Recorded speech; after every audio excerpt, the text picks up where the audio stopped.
सीमा हैदर ने पूरी दुनिया को परेशान करके रख दिया। मतलब ये एक औरत इतना वावेला मचा कर रख दिया है कि सब एक दूसरे पर उंगलियां उठा रहे हैं। केस किस रुख जा रहा है कुछ समझ नहीं आ रहा, कौन किसको क्या कह रहा है कुछ समझ नहीं आ रहा है, और कौन अपनी दुकान चमका रहा है समझ नहीं आ रहा, कौन इंसानियत का साथ दे रहा है समझ नहीं आ रहा है, कौन सही रास्ते पर है, कौन सच कह रहा है, हमें कुछ समझ नहीं आ रहा है। बस लगे हुए हैं सब एक दौड़ में, और सब ये कोशिश कर रहे हैं कि उस दौड़ में हम सबसे आगे चले जाएं, और यहाँ पे इंसानियत जो है वो बहुत पीछे रह गई है।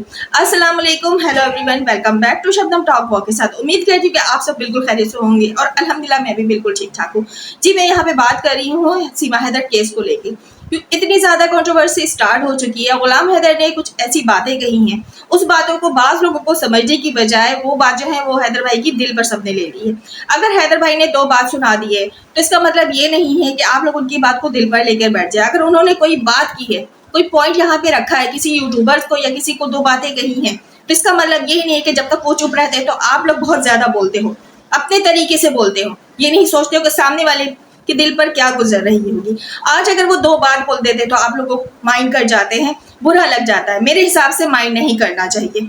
जो बंदा इतनी ज्यादा स्ट्रगल कर रहा है, इतनी ज्यादा टेंशन में है, उसकी टॉपिक को लेके हम यहाँ पर बातें करते हैं, डिस्कशन करते हैं। अगर वो दो बार बोल देता है तो उसकी बातों को दरगुजर करनी चाहिए, और क्या बात बोला उस बातों को मद्देनजर रखते हुए आप अपना कंटेंट तैयार कर सकते हैं। इसमें कोई माइंड करने वाली तो बात है नहीं। जब हम गलत नहीं है तो हम माइंड नहीं करेंगे। और रही बात ये जो यूट्यूबर्स का खेल चल रहा है, मेहरबानी ये सब चीजें खत्म कीजिए, क्योंकि इस तरह जो है केस खराब हो रहा है। हम केस को छोड़कर अपनी ही बातों में लग गए हैं।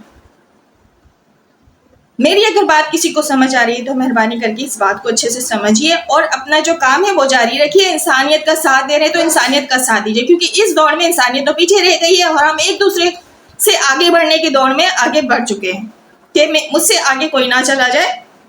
तो यहाँ पे ये खेल करने के लिए अगर आप लोग आए थे और हैदर भाई ने ये बात अगर कही और ठीक है, तो फिर मैं समझती हूँ कि सही कहा है हैदर भाई ने। जो यूट्यूबर्स इस खेल में दौड़ में आगे बढ़ना चाहते हैं और यूट्यूबर्स का गेम खेलना चाहते हैं, तो मेहरबानी फिर आप लोग ये गेम क्लोज कर दें। बात करें सीमा हैदर केस पे, बात करें उस बच्चों की जिसपे की कार्रवाई नहीं हो रही है सालों से, जिसपे केस जो है वो कचवे की चाल चल रहा है, इस पे बात करें। आप ये बात करें कि सीमा हैदर ने आखिर ये रास्ता क्यों इख्तियार किया। बात करें कि सीमा हैदर ने पाकिस्तान से लेके दुबई से लेके और नेपाल तक किस तरह ट्रैवल किया, कौन कौन से रास्ते वो रुकी, और उसका साथ देने वाला कौन था, क्योंकि उसके साथ 4 बच्चे थे और 4 बच्चों के साथ बहुत सारे ऐसे सामान होते हैं। जैसे कि कल की लाइव में भी मैंने ये बात कही थी और आज मैं दोबारा कहने जा रही हूँ। जैसे कि वो पाकिस्तान से निकली, यानी कराची से निकली, गाड़ी में ही बैठी होगी, 4 बच्चे होंगे, सामान था उसका 4 बच्चों का, एक अकेली औरत ये सारी चीजें कैसे मैनेज कर सकती है, ये सवाल है। ये सब पे बातें करें ना, आप लोग पॉइंट्स उठाएं। जिस बातों को छुपाया जाता है, ढका जाता है, उस पर तो आप सब बात नहीं करते हैं। सीमा हैदर क्या कर रही थी, कितने यार थे, सीमा हैदर के बच्चियों ने नेकर पहनी थी नहीं पहनी थी, ये मायने नहीं रखता है। मायने रखता है कि इतना षड्यंत्र इसने रचा तो किस तरह रचा, इसका साथ देने वाला कौन था, इसको पाकिस्तान कराची से दुबई एयरपोर्ट तक पहुंचाने वाला कौन था, फिर वहां से ये नेपाल पहुंची, किस तरह पहुंची, इसको साथ देने वाला कौन था, इसके सारे जो सामान थे, बच्चों को कौन संभाल रहा था। ये अकेली तो नहीं संभाल सकती, प्लस एक गोद में छोटी मुन्नी बच्ची कैसे संभाल रही थी, ये सारी चीजें कैसे मैनेज कर रही थी। 3 कंट्री क्रॉस करके ये चौथे कंट्री जाकर बैठी, किस तरह ये अकेली जा सकती है, कौन इसके साजो सामान को संभाल रहा था, इसके बच्चों को साथ में संभाल रहा था। क्योंकि हमें पता है कि एक छोटी से बच्चे को लेकर भी हम दूसरी गली नहीं जा सकते, हम मार्केट नहीं जा सकते। अगर हम छोटा बच्चा ले लेते हैं गोद में संभालने के लिए तो फिर हम कोई सामान नहीं उठा सकते, संभाल सकते। तो ये इस तरह कैसे ट्रेवल कर सकती है। आप लोग ये सारी बातें करें, पॉइंट्स उठाकर लेकर आए, इस पर डिस्कशन करें, ना कि ये सारी बातें लेकर आए।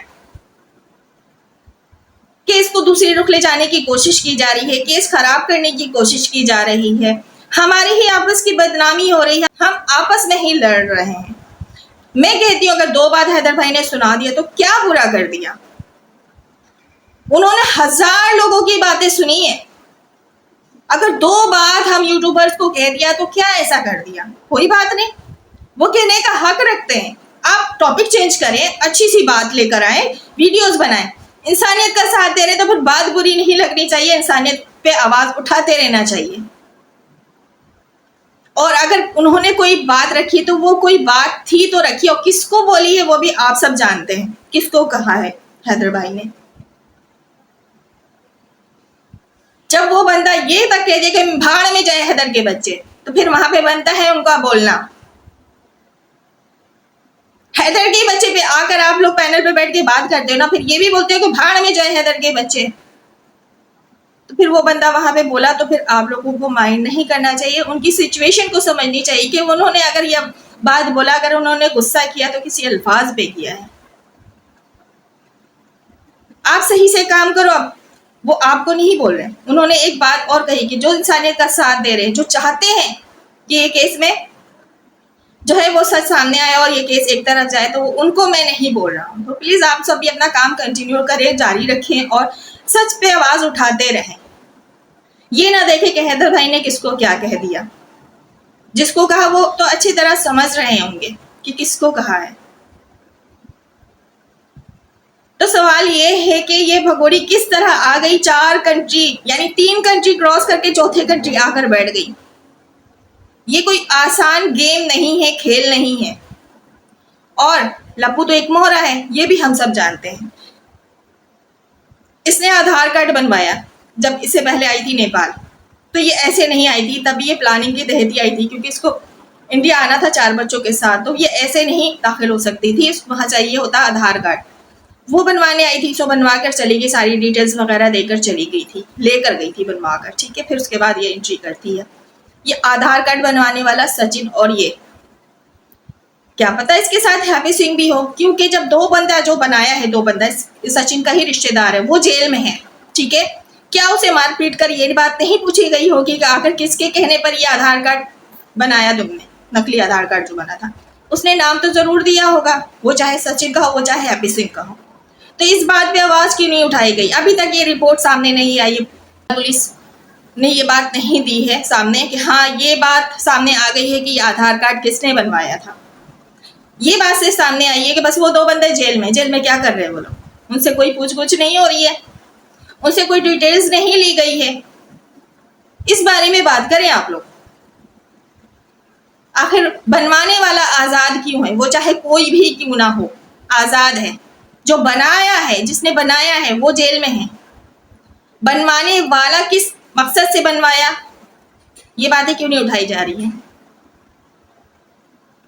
आधार कार्ड मिला जिसके हाथ, सीमा के हाथ था, वो फेक आधार कार्ड, वो जब्त कर लिया गया, लेकिन वो आजाद घूम रही है, उस पर कोई केस नहीं है। बस एक बेल ले लिया है, 4 बच्चों के नाम पे वो फायदा उठा रही है और आजादी से अपनी जिंदगी जी रही है, चैनल चला रही है, ठुमके लगा रही है, बस ये चल रहा है। आई होप कि आज की मेरी बात आप लोगों को सही लगी होगी, और अगर मेरी बात बुरी लगी है, क्योंकि मैं स्ट्रेट फॉरवर्ड बात करती हूँ, मैं चाहती हूँ कि जो सच है, जो हकीकत है, वो बात यहाँ पे रखकर बात की जाए। मैं इस बात पे नहीं रहती कि मतलब जिस तरफ देखूँ जिसको उस तरफ लुढ़क जाओ, ऐसा कुछ नहीं है। मैं अपने तरीके से बात करती हूँ और अपनी सोच यहाँ पे रखती हूँ। अगर मेरी बात कोई भी बुरी लगी हो आप लोगों को तो माइंड नहीं कीजिएगा, इसके लिए मैं माफ़ी चाहती हूँ। अपना ढेर सारा ख्याल रखिएगा, कमेंट्स बॉक्स में अपनी राय देना मत भूलिएगा। अल्लाह हाफिज़।